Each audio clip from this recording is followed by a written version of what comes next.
Good morning, everyone, and good morning to those on Zoom. Glad you're here with us today.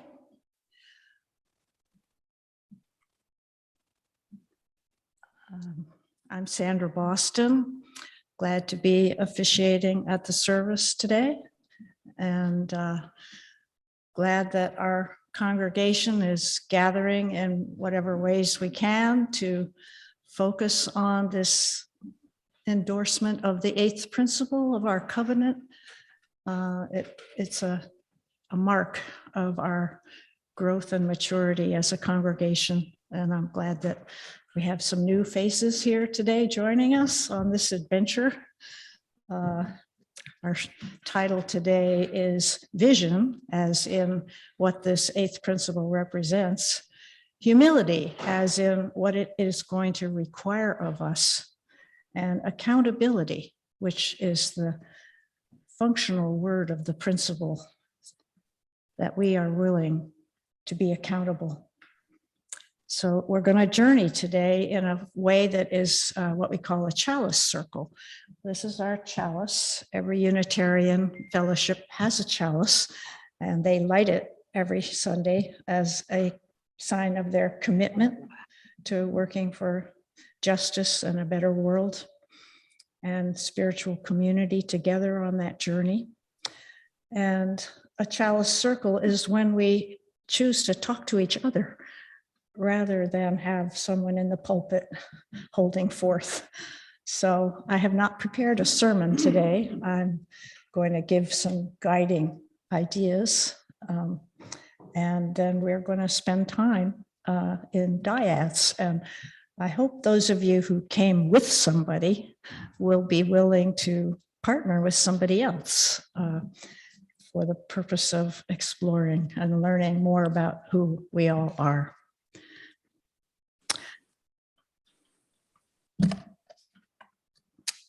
So I invite everyone now to just take a minute to breathe. Breathe deeply. Come into this room. Be present. Be focused. Be at peace. We come together this morning to remind one another to rest for a moment on the forming edge of our lives, to resist the headlong tumble into the next moment until we claim for ourselves awareness of our world, our awareness of each other, awareness of our journeys, and gratitude that we can be here today, that we can travel, that we can gather, that we're healthy enough to be here.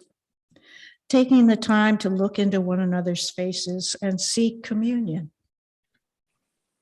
This house of laughter and silence, memory and hope is hallowed by your presence here today. Let us take this time for quiet reflection as we listen to Annie give us a song about where we're going today.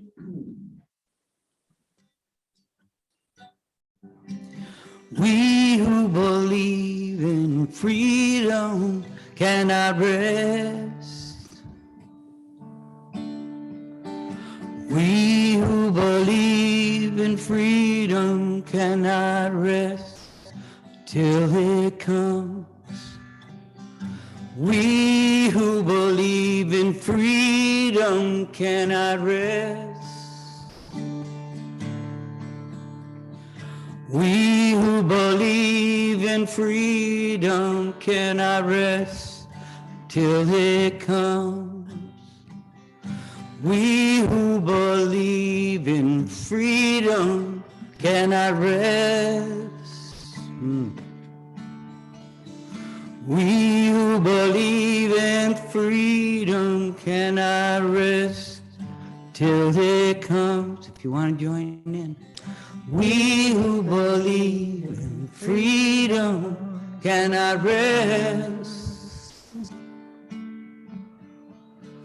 We who believe in freedom cannot rest until it comes. We who believe in freedom cannot rest. We who believe in freedom cannot rest until it comes.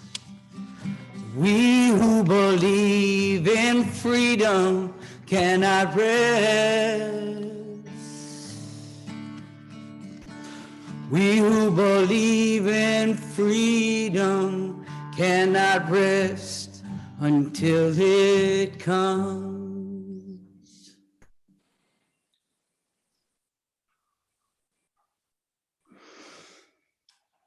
I've asked Annie to light the chalice this morning. For those of you who are new, the chalice is on every Unitarian altar. And we light this candle, this chalice, to represent the light of truth. We light this chalice for the warmth of love. We light this chalice as our commitment to harmony and peace and working for justice.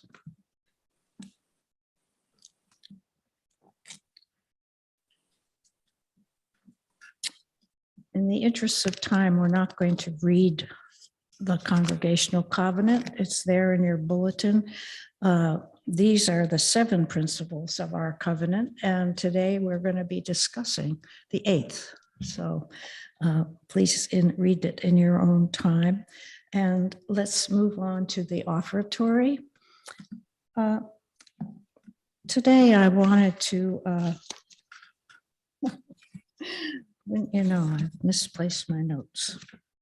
It can't be far away.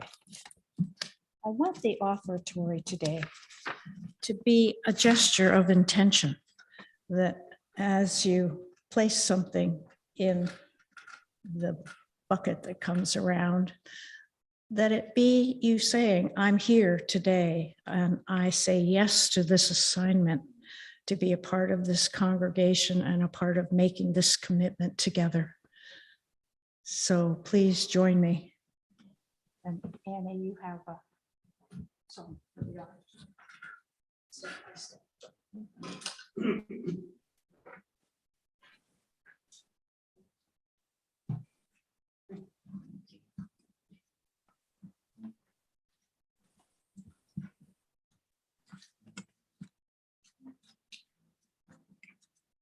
Step by step, the longest march can be won, can be won. Many stones to form an arch, singly none, singly none. And in union what we will can be accomplished still. Drops of water turn the mill. Singly none, singly none. Step by step, the longest march can be won, can be won.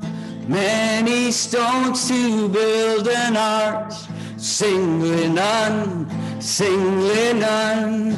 And in union what we will can be accomplished still. Drops of water turn the mill, singly none, singly none. Step by step, the longest march can be won, will be won. Many stones to form an arch, singly none, singly none. And in union what we will can be accomplished still.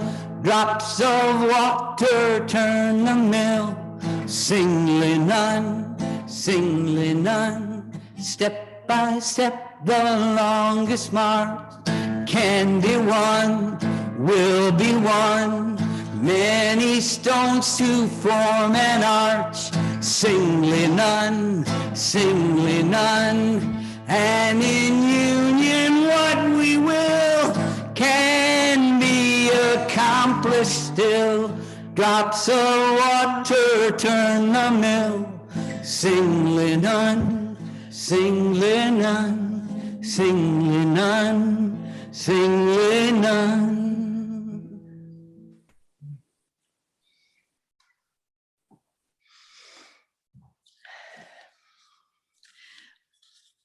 I consider Annie the bard of Greenfield.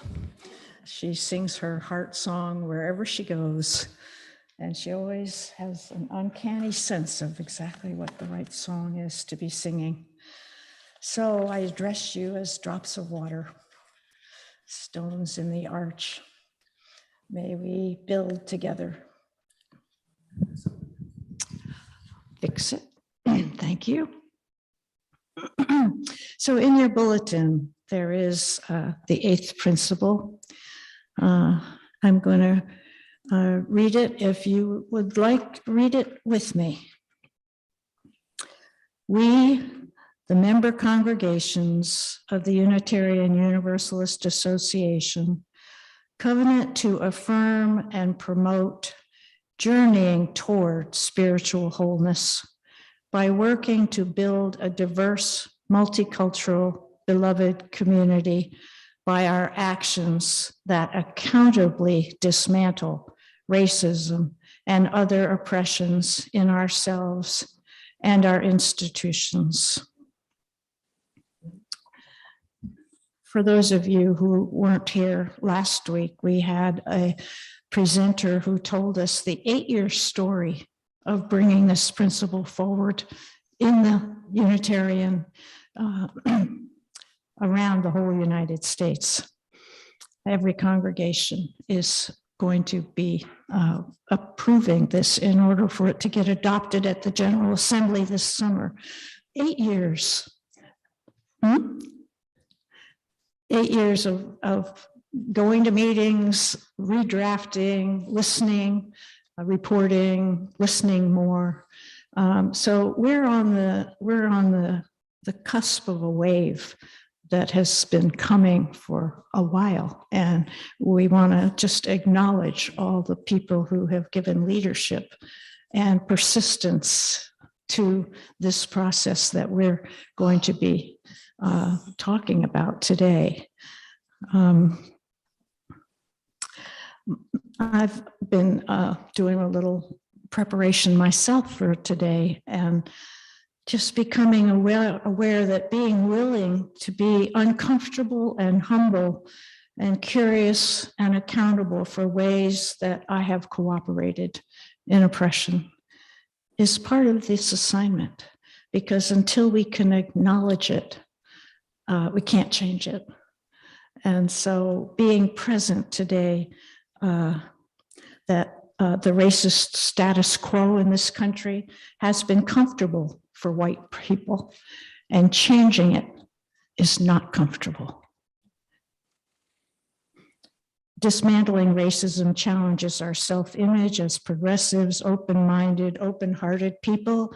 It might be, and these are my words, as confusing as being told that speaking English is racist. Like, what? I've never even realized I was speaking English. I'm not aware of it. Don't need to be aware of it. That kind of surprise, I think, is what we have to be willing to face. There are no easy answers, as in just tell me what to do. This seems to be one of the reflexive reactions when white people are confronted with white supremacy. Well, tell me what to do. And this, according to Robin DiAngelo, is a way of avoiding the discomfort of there's something wrong and I've been a part of it. And, you know, ending white supremacy, we can't change it until we see it and understand our part in it. So this is not about a quick fix. Robin DiAngelo also says, how have we managed not to know? How's that for a question? How have we managed not to know? Coming to terms with our apathy in the presence of white supremacy is a surprise, and it's painful. To be nice and to keep smiling and to be polite to everyone is not what is needed, but a reckoning such as we will begin together here today. When you covenant to be accountable to ending racism, what will be required of you? That's what we're going to talk about today. What will be required of us that will be hard and essential? Layla Saeed says, if we're willing to get honest with ourselves about our complicity with white supremacy, to get educated about what is really going on, we are struggling for our own liberation. We are struggling for our own liberation. We are stretching into being a good ancestor to those who will come after us, to seed new possibilities for a better world for those who come after us. And Dick and Jean, I just want to acknowledge I'm talking to the white people in the congregation today. I should have said that at the beginning of my remarks, but I just want to acknowledge that. So what the plan is, it's now about 10 of 11. We've got a good 25 minutes to spend. And, you know, at first we thought, and by the way, I just should mention that for the folks on Zoom, Carlin Saltman is going to be facilitating small groups with the people on Zoom and putting them into dyads if there's enough people to do that. So there might be some sharing back from the Zoom community today too. We're going to form dyads where you will ask each other questions about your journey into deeper understanding of the challenges that we face if we commit to this principle. And, you know, I did some brainstorming with Carlin, who's kind of my co-facilitator today. You know, what questions should we have people ask each other? And, you know, we came up with things like, I'll just mention them. What impact do you want the eighth principle to have on your daily choices? What's one step you're willing to make towards this goal, and what will be hard about it? To do it accountably, what kind of support for yourself do you need? Are we willing to do anything if it is inconvenient or uncomfortable? Those are the Robin DiAngelo words. You know, if we really are willing to do it differently, it's going to feel uncomfortable. And here's Rob Peck's question. Why me? Why us? Why now? So we came up with questions to offer you. And then the more I sat with it, the more I thought, no, I really want you to just be aware of the person in front of you and see what your heart wants to ask them about what's happening. Because it's not just happening here with us today, it's happening in our country.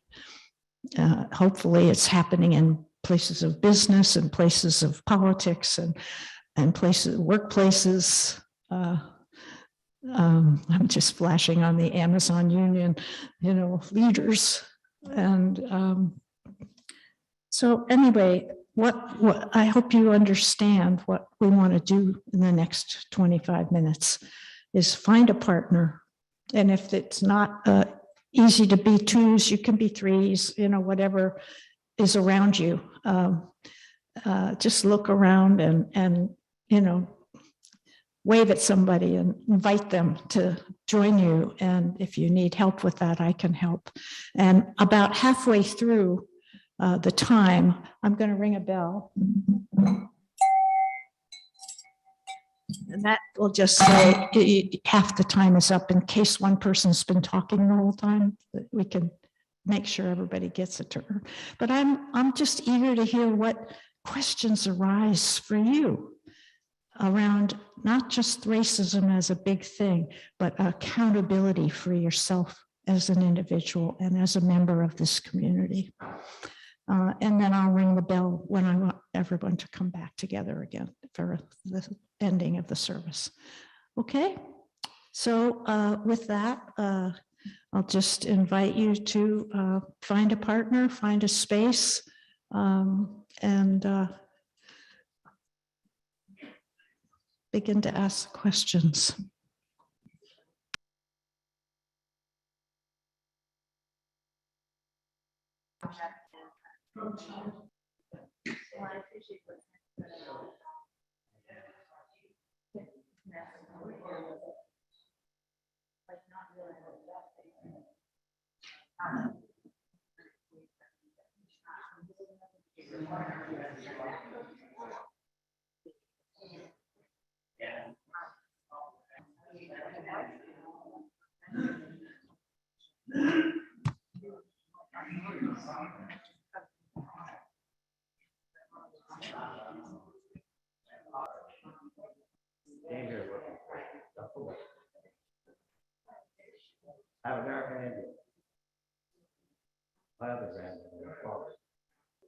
Dissident, right?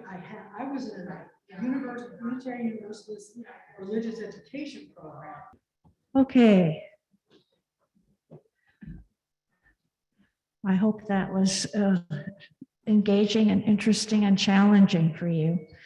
Just for the next few minutes, because I have a traveling mic, I'd like to hear what question either you asked or you were asked that brought you to a new edge, where you said, wow, I've never thought about that before, or well, I'm glad you asked me that. Let me see.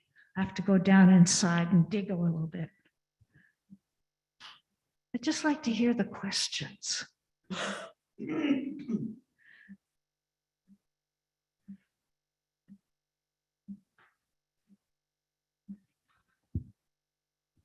don't you introduce yourself? Thank you, Sandra. I'm Alyssa. I'm new. Hello. Okay, I'm nervous. One of the questions we asked was based on how you introduced the topic, which was just around how can we make the invisible ways that we are racist and uphold racist systems of oppression more visible as white people. That means I might see something you don't see. But if I point it out to you, you're probably going to feel uncomfortable, right? But you want people to do that. You want people to tell you if they see something you don't see. Has anybody else got one? Hi, I'm Diana Ditmore, and for those of you who know her, I'm Dr. Catherine Ditmore's daughter. And I asked a question to Jean about, how to address the crushing debt, that when I fully acknowledge it, the economic history of the US as a whole and of my own family,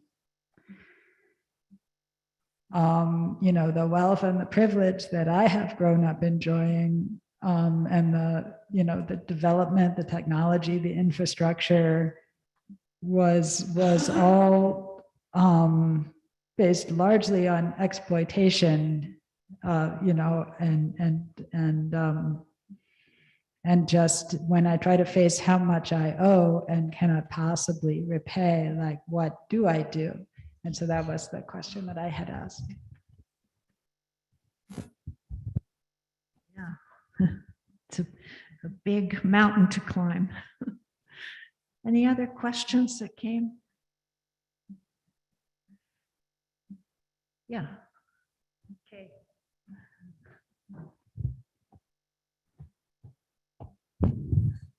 Hi, I'm Kay. We found ourselves in our Four Peoples group really starting to investigate power. And we were asking ourselves, how do we recognize and become aware when power is not helpful? And then what do we do with that? And we just really kind of streamed off into many different kinds of examples and understanding of what we have to do to acknowledge when we're using power erroneously, right?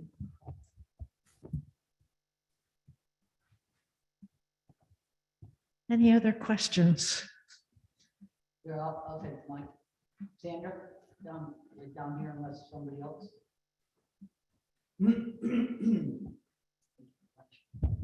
So Annie here, and my question is, why has it taken this long? You know, I came across the pen, Dr. King, the dream lives on, 25 years. Now, it's probably a 30-year-old pen.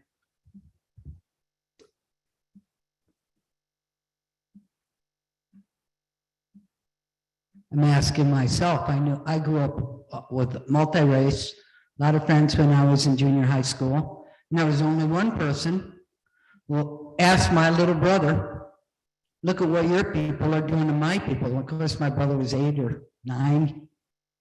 He said, my people aren't doing anything with your people. And I realized then, my friends, good friends, where I ate at their table, I was friends. One woman, her mother used to take me, she owned a laundromat or something, she used to take me to school because I was late. And nobody ever mentioned anything. And I'm all for transparency of truth in our schools and in my own behavior. I can't possibly totally understand because I walked being a different kind of a person. I understood that, but I really feel like I can't totally understand. In my group, my little pod, we were just saying, what can we do? I said, well, we have to do something more than hold the sign. First, we have to acknowledge the truth. Myself, when they had the 2,000 people, I think, went up to the police station to march that was led by Black, Hispanic, Puerto Rican. I marched with them. I showed my solidarity and I sang. And that's what I can do. And if I see more, I will do more. If there's more I can do. And I don't feel bad that looking at the history and what I feel bad, the harm that's been caused. But I'm actually grateful that people can care about me and share their story and I can make a difference. There you go. Okay, Dan.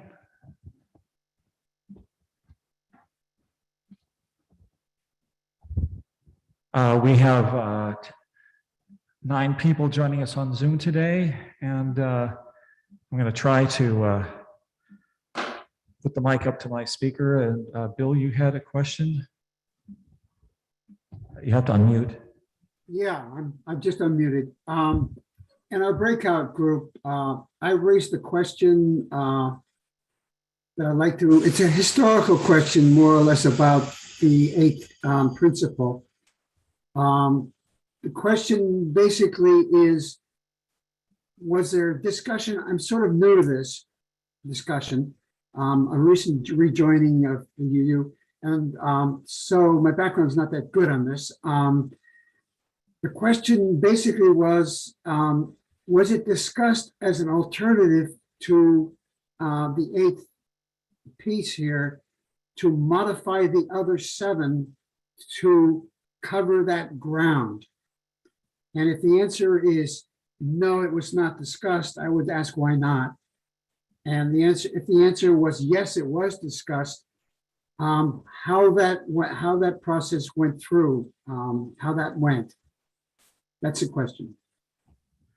I can answer that one, or at least give you an insight into the whole shebang. Of course, anything this major goes through a 3-year process. There was many years ago, there was a group called the Commission on Appraisal where they evaluated all of the principles. And there was a discussion along, and for those of you who aren't familiar with Unitarian-Universalism, we have an annual convention every year, and there's a whole democratic procedure that goes up, and there's a, in the bylaws, you propose something, then it goes through study. So of course it did go through many different kinds of, I mean, Unitarians, of course, we discuss everything. We have some. So this one must have come up then. Yeah. Yeah, everything came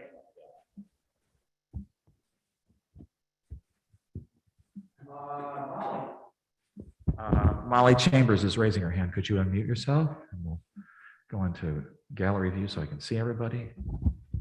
Yes, I'm holding up in front of me a report that's called Widening the Circle. As you see, it's a rather long report.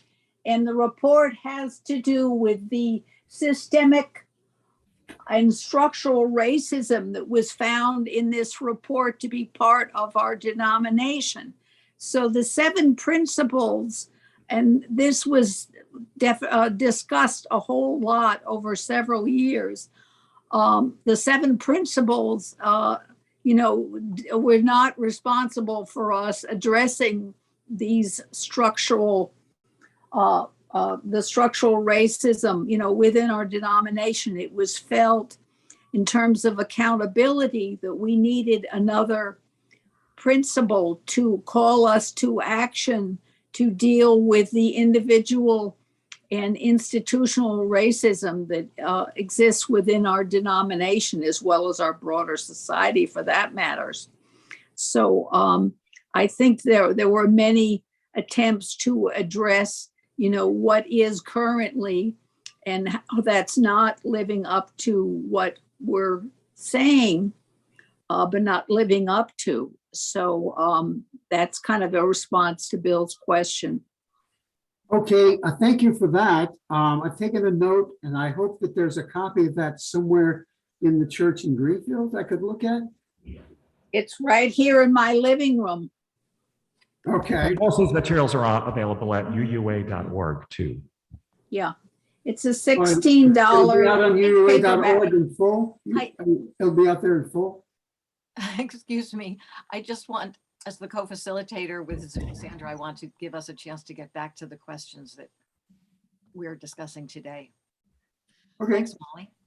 Thanks. I'm And sorry. I think we need to move on.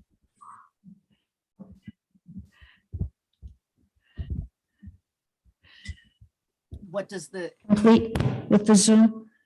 yeah, what does it, we're still trying to discuss what the 8th principle means for our own lives. How we want. Are we complete, Dan? Let's see.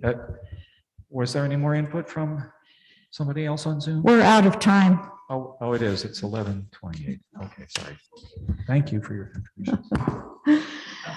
Oh, group process. Thank you all for sharing. And we will live into these questions. I think for me, the awareness this week of watching the confirmation of Ketanji Brown Jackson and watching the Democrats all standing ovation and the Republicans turning and walking out was just such a shocking manifestation. And sharing that today, I mean, I've just been living with the horror of it, but to take an action would be to simply write a letter to all 47 of those people who did that and just tell them what I see, how I feel. And I'm committing today to take that action. I want to close this section with a prayer that I found. It spoke to me. May great courage accompany those willing to cross the river of sorrows. May we be freed from the bondage of fear and denial. May our eyes remain open even in the face of tragedy. May we not become disheartened. May we find in the dissolution of our apathy and denial the cup of the broken heart. The cup of the broken heart. May we discover the gift of the fire burning in the inner chambers of our being, burning great and bright enough to transform any poison. If you feel that in your heart, raise your hand. Deep, deep. May we offer the power of our sorrow to the service of something greater than ourselves. May our guilt not rise up to form yet another defensive wall. May the suffering purify and not paralyze us. May we endure. May sorrow bond us and not separate us. May we realize the greatness of our sorrow and not run from its touch or its flame. We're going to have a closing of this part of the service with a song from Annie. So this song was written by a woman in the social justice choir. I came across it through a friend of mine, and I'm going to teach it to you. It goes, resilience, we are strong, shoulder to shoulder, keep moving on. Resilience, take a new stand, stand up again and say, yes, we can. So I just go, I'm going like that. Resilience, we are strong, shoulder to shoulder, keep moving on. Resilience, take a new stand, stand up again and say, yes, we can. Resilience, we are strong, shoulder to shoulder, Stand keep up. moving on. Stand up. Resilience, take a new stand, stand up again and say, yes, we can. We are strong. We are strong, shoulder to shoulder, keep moving on. Resilience, take a new stand, stand up again and say, yes, we can. Resilience, we are strong, shoulder to shoulder, keep moving on. Resilience, take a new stand, stand up again and say, yes, we can.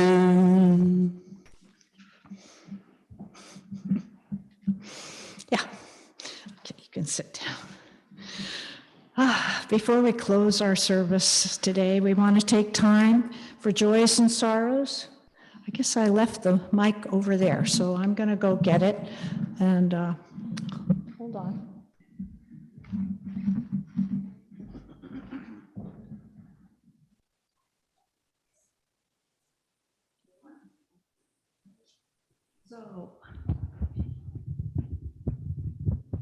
So if anyone has a joy they'd like to share with the congregation, or a sorrow that you want to share for support and prayers, we just raise our hands and the mic shows up. Hi, again, I'm Diana Ditmore, and my mother is Dr. Catherine Ditmore, and many of you know her. At about 4 a.m. on Wednesday, she suffered a stroke, and she went first to by ambulance to Bay State Franklin here, and now is at Cheshire Medical Center in the Farnham Rehabilitation Unit. She's going through what they call an acute rehabilitation, where she's working very intensively with therapists across all different specialties. And our hopes are high for her regaining a lot of the functioning that she had. But I just wanted to come here today. We're on our way. We're going there, up to visit her in Keene when we leave here today. And I just, wanted to connect with this church community, which is so beloved to her. And anyway, I just wanted to ask for prayer and good thoughts for my mom and her healing. We will certainly hold her in our prayers for full healing and for your journey as well as daughter. Are there any other?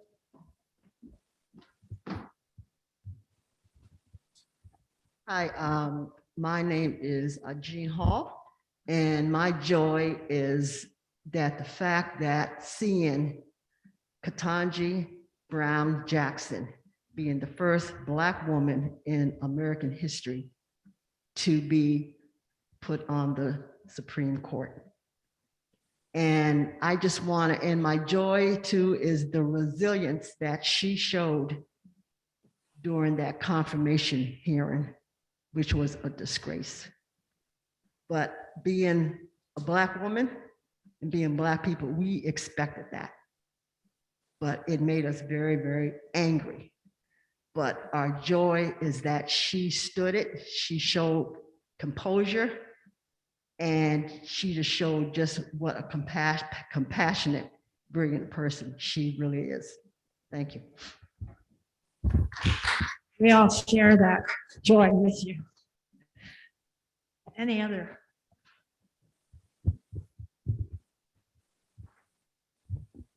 My name's Russ. This is an ongoing concern for me. I am diabetic and I am going through such a period of discovery, uncertainty, what have you, in learning some more how to manage this disease. I've spoken about it in previous weeks. I'll probably speak about it again. I live alone, so being able to share it with other people to hear it's still all on my shoulders, but it feels a little better to be able to speak of it out loud. And if anybody has anything they'd like to share to me later, please. Thank you. Any others? Oh, everybody take a deep breath. Oh. This life unfolding around us that we are part of. We pray for healing. We pray for health. We pray for guidance for Ketanji as she takes that position with so much symbolism behind her, but strength within her. We pray that we all will have the vulnerability, the awareness, the willingness to be accountable to our fellow members of the BIPOC community and to each other as white people struggling for our own liberation. We don't have the prayer to friends piano today, but we just acknowledge that. Are there now any announcements anyone has? Okay. And I'm going to close with a benediction. That's a continuation of that prayer. Oh, Annie, you have a closing. No, you've done your closing. Let me do the No, I have benediction. one other song. I was going to do our Rise Up song, but wherever it's fitting in. You can people do like- that as people are. Okay. Yeah. Thank you. So this is a benediction. May clarity be our ally and wisdom our support. May our determination be cleansing, cutting through the confusion of denial and greed. May I not be afraid to see or speak our truth. May the bleakness of the wasteland be dispelled. May the soul's journey be revealed and the true hunger fed. Go in peace, create peace, be peace. Amen.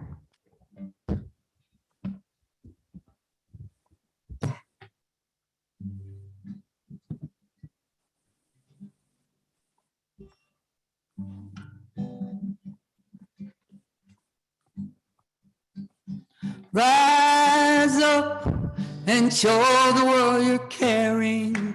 Give love, you know that it's for sharing. Take heart, burdens are for bearing. We can stand together, build a brand new day.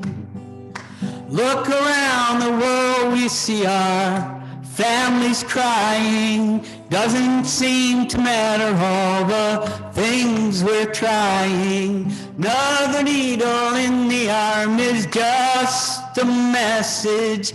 New day is dawning and it's time for healing. Rise up and show the world you're caring. Give love, you know that it's for sharing.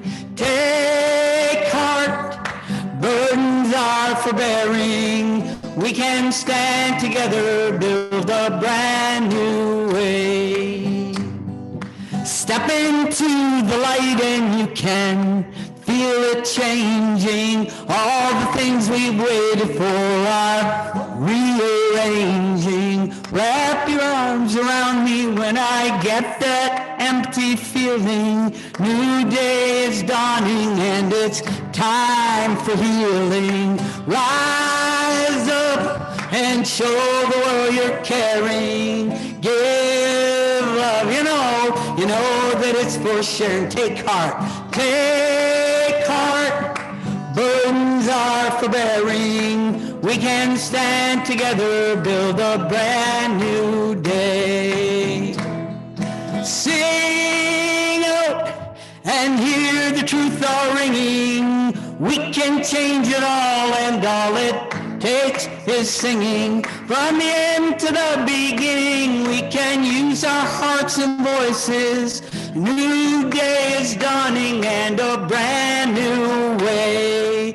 Rise up and show the world you can. Give love, you know that it's for sure. Take heart,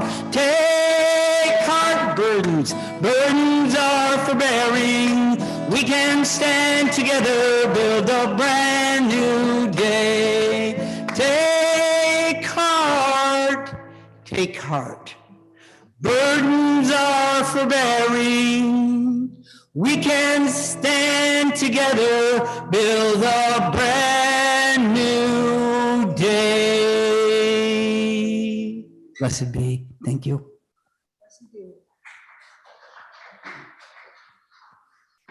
Blessed be.